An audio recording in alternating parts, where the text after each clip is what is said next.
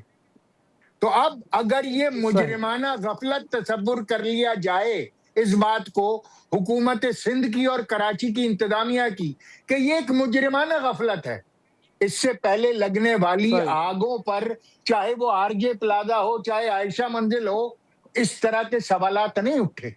مگر اب لگ بھگ 200 لوگ جل کے راکھ ہو گئے ہیں اور ابھی تک 83 ایسے ہیں جن کی شناخت نہیں ہے. وہ شناخت تو دینی پڑے گی جناب آپ کو ریلیف پر. تو اور کیسے کہا جائے گا کہ اس بہت بڑی سنگین مجرمانہ غفلت کا الزام حکومت سندھ اور کراچی کی انتظامیہ بشمول میئر اس کے سر پر ہے.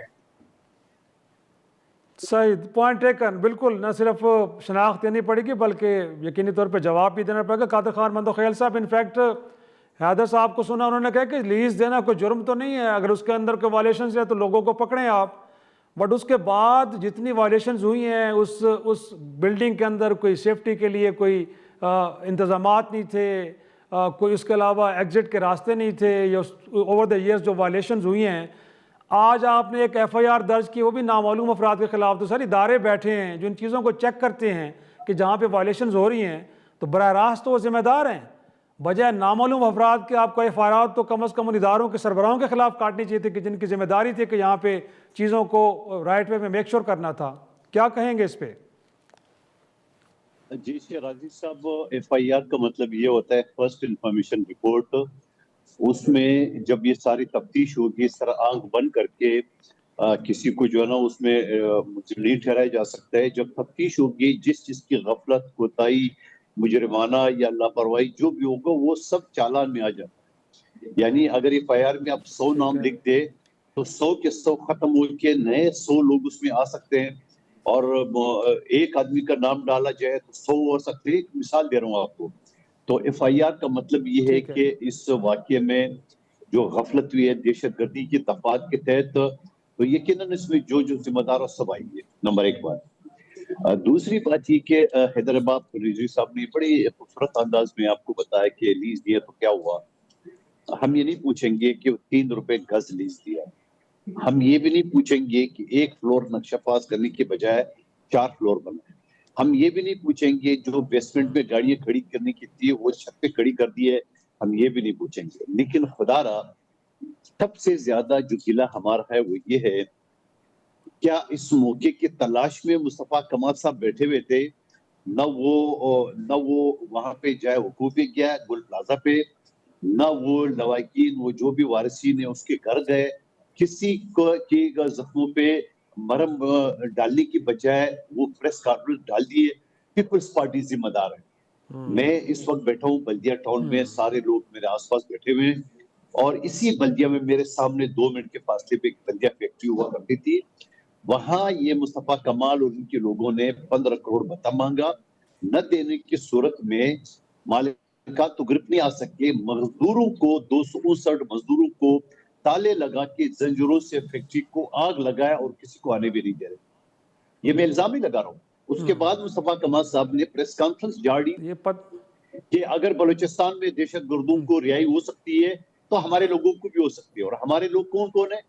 جو لوگ بولا شولا وہ سزا ہو چکی ہے، وہ اپنے جو سب سے زیادہ بڑے مجرم جو کراچی کمیٹی کی ان کا صدر تھا حماد صدیقی، جو اس وقت بھی اشتہاری اس کیس میں اور رپوش ہے اور اس وقت بھی دبئی میں بیٹھے. اس کے لیے مصطفیٰ کمال صاحب پریس کانفرنس کرے کہ بھائی بلوچستان کے لوگوں کو کر سکتے ہیں اس کو. اس بات سے ساری باتوں کو ایک طرف کر لیں. پھر جا کے ہائیبریڈ نظام کے جو خود کہتا ہے میں پیداوار ہوں، خواجہ آصف پاکستان کا وزیر دفاع، ایسے شخص کو تو چوکیدار کسی اسکول کا نہ لگا لے. ناظرین پروگرام میں لیتے ایک چھوٹا سا بریک، واپس آئیں گے گفتگو کے سلسلے کو آگے بڑھائیں.